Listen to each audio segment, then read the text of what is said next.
আপনারা একটু তুলে ধরুন, আপনারা একটু পজিটিভ জায়গা তুলে ধরুন।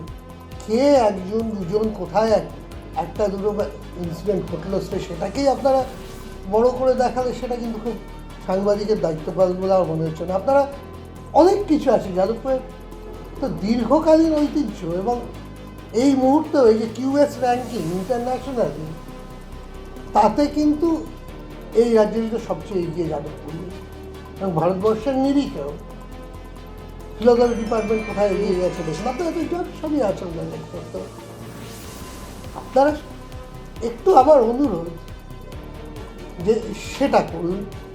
বাদ বাকি যে সমস্যার কথা বলছেন নিশ্চয়ই সমস্ত সমস্যা আমরা সবাই মিলে আমরা ঠিক অতিক্রম করতে পারবো। পুলিশ থেকে তরফ থেকে একটা চিঠি দেওয়া হয়েছে বিশ্ববিদ্যালয় কর্তৃপক্ষকে আউটপোস্ট তৈরি করার জন্য জমি চাওয়া হয়েছে, সেটাই আপনারা কি ভাবছেন?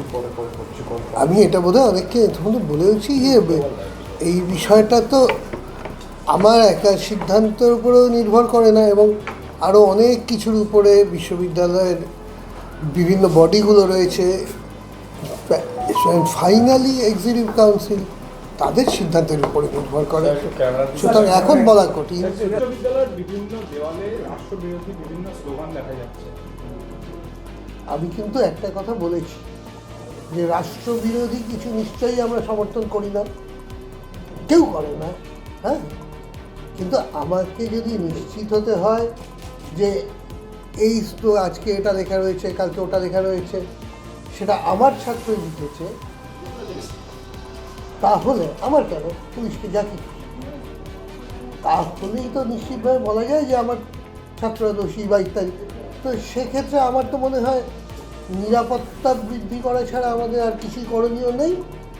আমরা সেটাকে আর কিছু অন্য কোনোভাবে দেখার থাকে না। আইন দেখুন, রাষ্ট্র আইন নিশ্চয়তা যেভাবে কাজ করবে সেটা করতে দিতে হবে, করবে। ঠিক আমরা নিরাপত্তা বৃদ্ধির করাটা চিন্তা করতে পারি, আমরা নিরাপত্তা বাড়াবো। আছে এখনই আরও কিছু নিঃসন্দেহে বাড়ানোর কথা ভাবনা আছে, আরও বেশ কিছু আছে, কয়েকদিনের মধ্যেই দেখতে পাবেন আমরা।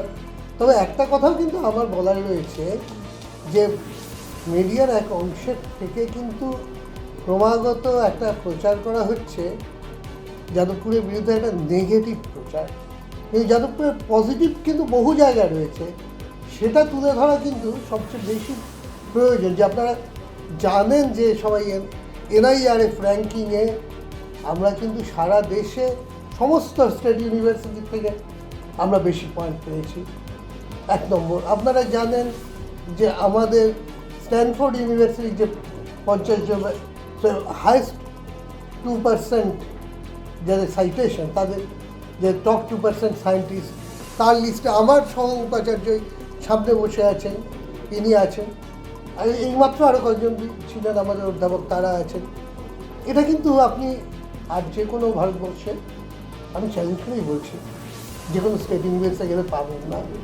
আমাদের শুধু ছাড়া, আমি অধ্যাপকদের কেন বলবো, আমাদের ছাত্রদের তাদের প্রত্যেকের অ্যাচিভমেন্ট। আজকে ধরুন ইনোভেশন কাউন্সিলে তার যে সেখানে ছাত্রদের কাজে আমরা একমাত্র যাদবপুরই কিন্তু আমাদের সেখানে অন্যদের প্রশিক্ষণ দিচ্ছে, শুরু হচ্ছে আজকের থেকে। এই জায়গাগুলো আপনারা একটু তুলে ধরুন, আপনারা একটু পজিটিভ জায়গা তুলে ধরুন। হচ্ছে না আজকে এসে দেখেও অচল অবস্থা আদৌ কিছু আছে, বরঞ্চ আমার মনে হচ্ছে এটা একটু বোধহয় অনেক সময় একটু বেশি এবং একটু সঠিকতার ব্যাপারটা প্রজেক্ট করা হচ্ছে যে অচল অবস্থা হয়ে আছে ইত্যাদি।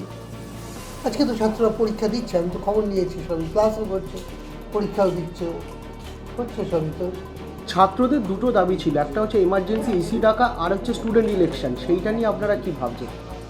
দুটো ব্যাপারই খুব পরিষ্কার যে ইসির তো এমার্জেন্সি বা ওইভাবে আমি বলতে পারি না। ইসি ডাকতে গেলে একটা কথাই বলতে পারি যে অস্থায়ী উপাচার্যকে ইসি ডাকতে গেলে, মাত্র আমাকে যে রাখতে গেলে পরে সরকারি অনুমতি নিতে হয়। আমরা এমনিতেই ইসি আমরা সামগ্রিক পরিস্থিতি যেটা বলছেন সেই ব্যাপারে আলোচনার জন্য অনেক কিছুকে, মানে সামগ্রিক পরিস্থিতি নিশ্চয়ই ওটাও অংশ, যে যেটা এক্ষুনি বললেন পুলিশের, তো আমরা তো সরকারের কাছে আমরা অবশ্যই একটা অনুমতি চাইবই। তারপরে দেখা যাবে সরকার কখন অনুমতি দিলেন, কবে দিলেন, আমরা কবে করতে পারি। আর আরেকটা বললেন যে নির্বাচনের বিষয়, এটা আমরা একাধিকবার চিঠি দিয়েছি নীতিগতভাবে। অবশ্যই আমরা সম্পূর্ণ তো এটা মনে করি হওয়া উচিত, দাবিটা প্রয়োজিত সমর্থন থাকে। সুতরাং আগেও যেমন আমরা জানিয়েছি আমাদের এই সরকারের কাছে আমরা জানিয়েছি যে অনুমতিটা দেওয়া হোক এবং ব্যবস্থা করা হোক, আমরা মনে করছি সেটা একটা সুষ্ঠু পরিবেশ ফিরিয়ে আনতে সহায়ক হবে, সেটাই।